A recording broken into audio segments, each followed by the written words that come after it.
dadkii u muuqatay in loo baahan yahay ciidan qaran oo dawladana sal u dhiga ammaanka dalkana xasiliya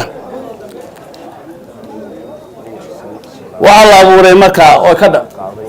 ka dhalatay in la abuuray guutadii koowaad iyo guutadii labaad iyadoo lagu saleeyay saamiga beeruhu ku kala lahaayeen golaha guurtida ilaahay baa mahad leh amaana waxaa le raggii hawshaa hirgeliyey taasoo aataa maanta aan kaga limaysanay aynu qayrkeedna kaga wanaagsannahay horumarkana aan ku gaadhnay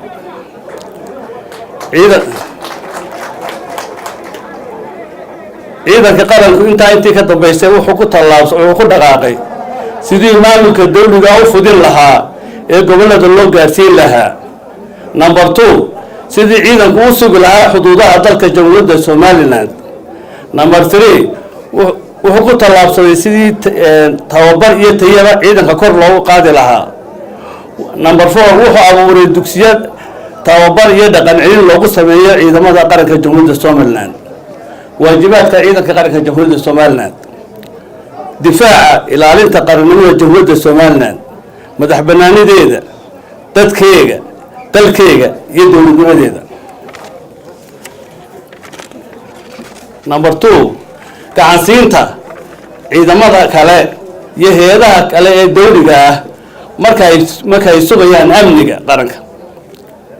taageeridda iyo gacansiinta dadweynaha jamhuuriyadda Somaliland hadday timaado xaalad degdeg sida aafada iyo waxyaalaha soo kordha ee kale ee dabiiciga ah dhinaca tababarka ciidanka qaranku wuxuu leeyahay 4 dugsi oo lagu tababaro ciidamada dugsiga Darweyne oo gobolka Maroodijeex ka tirsan dugsiga Sheekh oo gobolka Saaxil ka tirsan dugsiga Samakaab oo gobolka Sool ka tirsan iyo dugsiga Bixin oo ka gobolka Sanaa ka tirsan ilaa hadda saddex dugsi ayaa ku jiraan ciidamo dhibooya oo lagu tababaraa kulliyadda saraakiisha Cabdilaahi Askari waxa tababar ku qaatay shaqo qaran waxaana hadda ku jira jaamiciin shaqo qaran ee doortay inay ku biiraan ciidamada kala duwan ee qaranka booliiska usluubta ciidamada badda oo qaadanaya tababar 1 sano waxaa xusid mudan inay ka mid yihiin 10 hablood oo saraakiil noqonaya oo aan tababarka ciidanka waxba looga naxariisan sida rag u qaata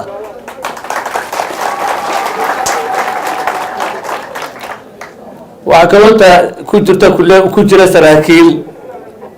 1 sano uga harsanay tababarkoogii sanadka horena Itoobiya ku soo qaaday sanadkii dambana halkan loogu dhameystirayo tababarada dibadda ciidanka qaranku tababaro badan buu dibadda u diraa tusaale ahaan halkan waxa ku aragtaan waa ardaydeennii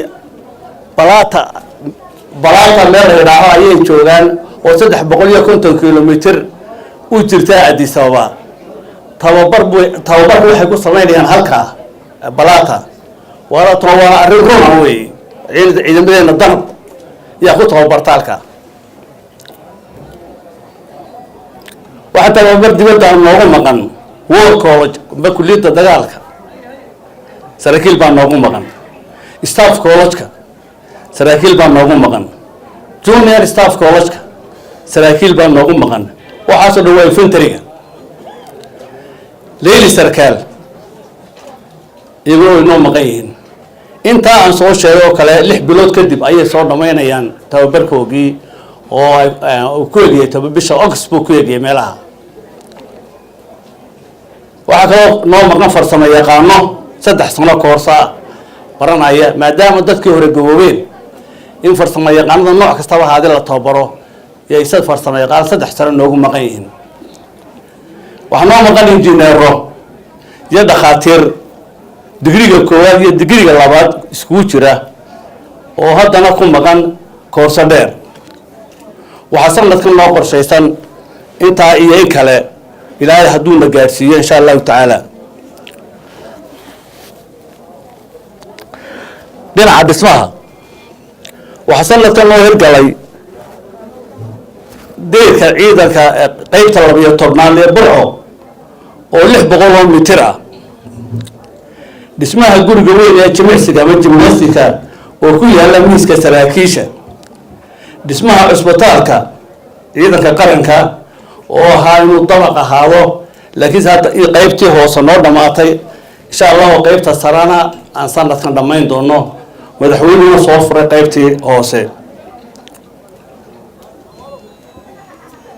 waxaan dayactir ku sameynay xiriirka ciidamada. waxaan sameynay waddo laamiya oo isku xidha iridka qaybta Sodon ilaa taliska qaybta. waxaa sanadkan loogu jiro qorshaha in guryo la seexdo iyo xafiisyo laga dhiso qaybta saddexaad ee Ceerigaabo gobolka Sanaag. waxaa kaloo qorshe loogu jira sanadkan bilaa soo socda cusbitaal ay dhisi doonto dowladda Ingiriisku oo hal dabaqa oo ay qalabayn doontana ilaahay hadduu idhaaho oo laga dhisi doono halka cusbitaalka hadda la furayay ku yaalo taasoo ciidamada qalabka sida amba nooc kastaba ha ahaadana ay wada isticmaali doonaan.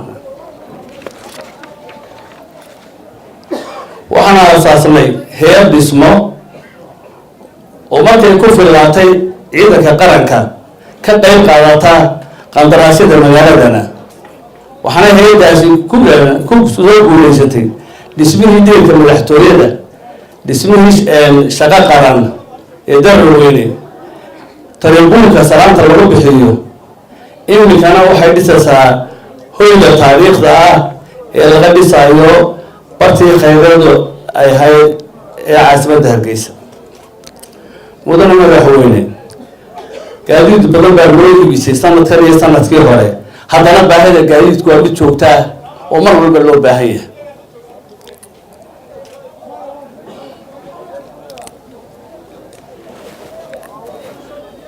dhinaca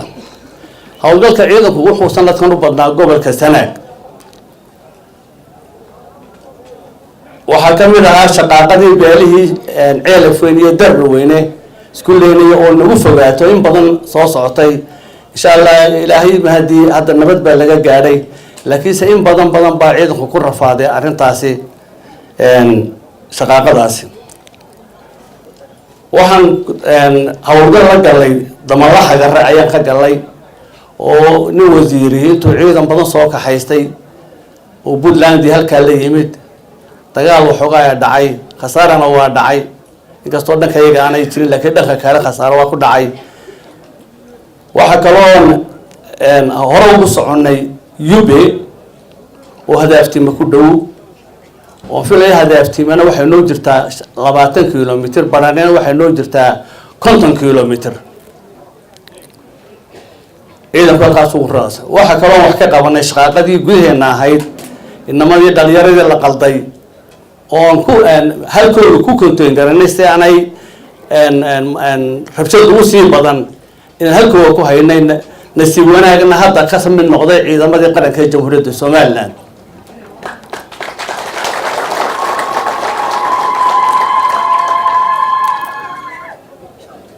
mudane madaxweyne adoo taliyihii guud ee ciidamada qalabka sidoo dhan waxaanu diyaar u nahay wixii shicibka aan uga ballan qaadnay ahaa in aan xadka qarankaas sugno. ilaahay idankii inaan halkaa gaadhno oo ilaahayna ka rajeynaa diyaarna oo nahay inaan amar ku qaadano diyaar u nahay.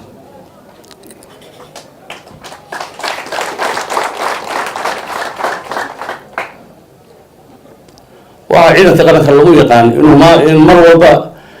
yahay ka maamulka dowliga fidiya. mar walba meesha uu tago laga sameeyo maamulka dowliga. waxaana tusaale magaalooyinkuna ku carmadmaan. waxaa tusaale ugu filan oo hadda Tukaraq oo tuulo yar ahayd maantana caasimada والله كي كون شنطة بقول يوحى ما أنت شن كون أو مريو وحكرون ساق كمية يبي ويدل تولي رحيد ما أنت هو ماشي وقول على بدن قبل كسنات أي تاي ما أنت صوت نوح وين عيدك إذا منو ماشي دجاج ويا عمران وحكى درنا يدك مركو أول ولا قاضو إلى تجرب ندك الجوجا ويجرنا يعني سدودك وهانجري مركو إذا ما تجي سيك هدقة ويا عمران إذا ما المجالك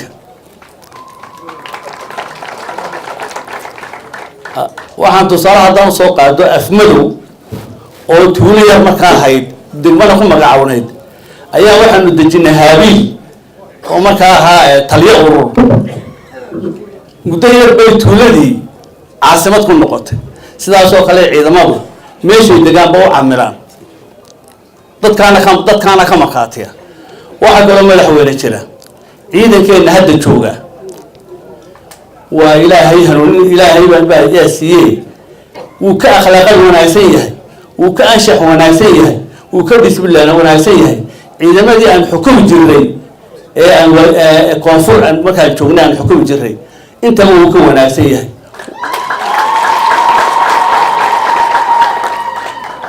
واحد نظام الخاتية ضبط الشعب كا أيام نظام الخاتية وما فعلنا النوع لكن ضبط كان لو يدينيه والعيدة كان يسدويه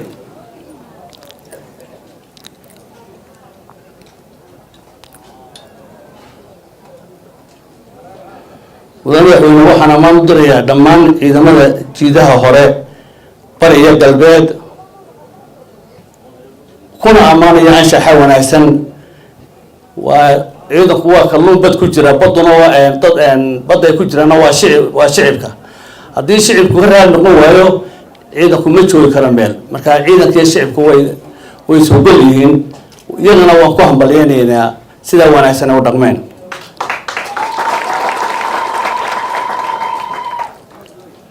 ولما waxaan caafimaad sanadka u diray dadku waa bukoonaya wixii halkan uga taagweynay ilaa 60 qof ayaa u diray Ethiopia ilaahayna intoodii badneed caafimaadkii way ka heleen ilaahayna waa soo daweeyay waxaan hambalyo u dirayaa iyo bogaadin dhammaan xubnaha ciidanka qaranka xaasaskooda meel kasta ay joogaanba munaasabadan 26 guurada kasoo wareegtay aasaaskii ciidanka qaranka ilaahay waxaan uga baryaa inuu gaarsiiyo